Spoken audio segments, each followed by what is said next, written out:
우리가 찜질팩 붙이면 겉만 뜨끈해지잖아요. 그런데 피부에 화상을 입히지 않으면서 근육이나 관절 같은 몸속 깊숙한 곳까지 열을 보내려면 어떻게 해야 할까요? 오늘 알아볼 단파 투여 요법이 바로 그 해답을 가지고 있습니다. 보이지 않는 에너지가 우리 몸속으로 들어가서 치유를 돕는다니 정말 신기하죠? 바로 그 기술의 세계로 지금부터 함께 들어가 보겠습니다.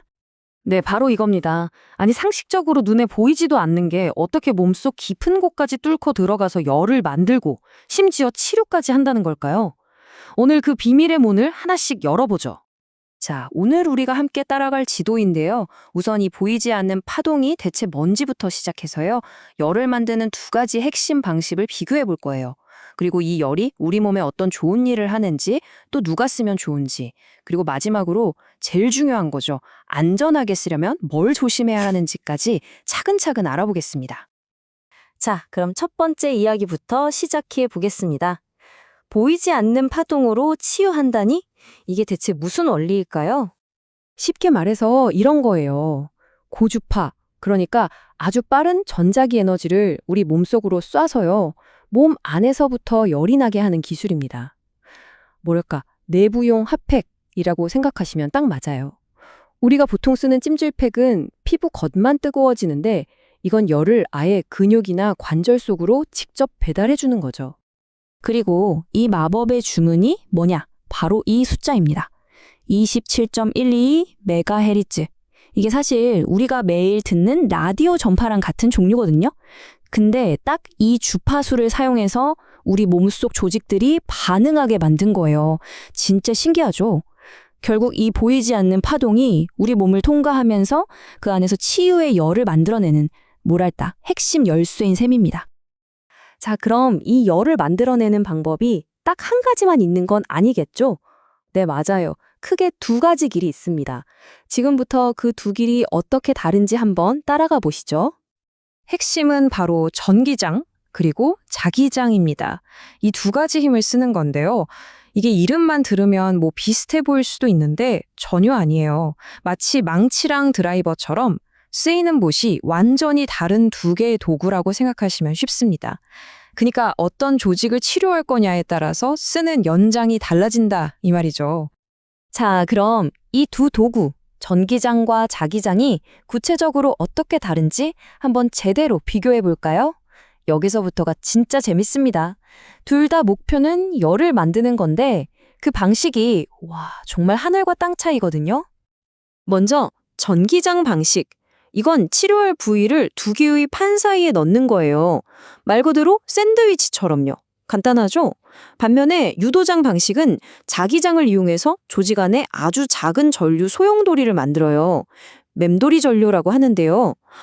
이거 어디서 많이 들어본 원리 같지 않으세요? 네, 맞아요. 여러분 스마트폰 무선 충전기에 올려놓으면 충전되잖아요?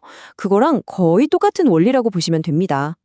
바로 이 부분이 치료사들이 이 두 가지 방법 중에 뭘 쓸지 결정하는 가장 중요한 포인트입니다.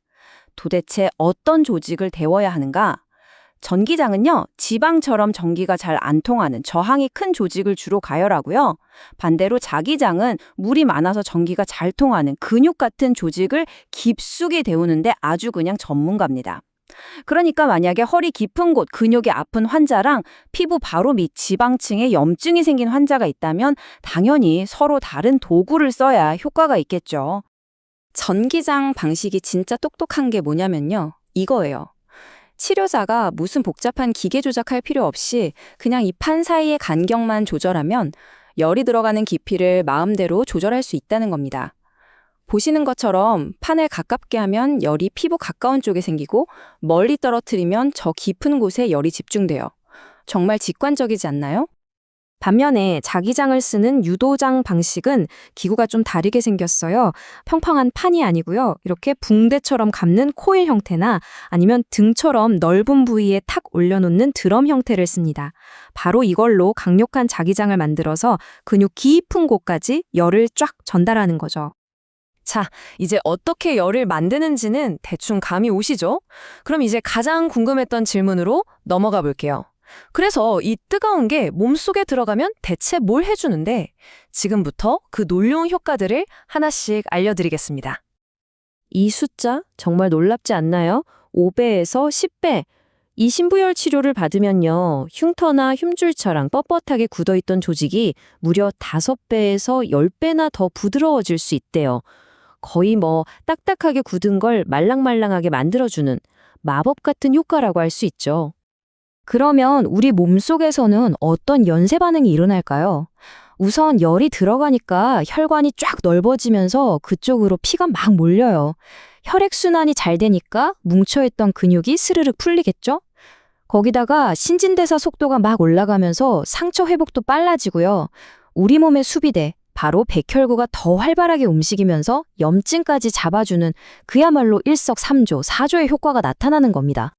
자, 그럼 이제 진짜 실용적인 질문으로 넘어가 보죠. 그래서 이 좋은 치료, 대체 누가 받으면 효과를 볼 수 있는 걸까요? 실제로 어떤 상황에서 이 치유의 도구가 쓰이는지 한번 보겠습니다. 운동하다가 발목 삐끗했을 때 아침마다 뻣뻣한 관절 때문에 고생하는 퇴행성 관절염 아니면 정말 지긋지긋한 만성 힘줄염 같은 거요.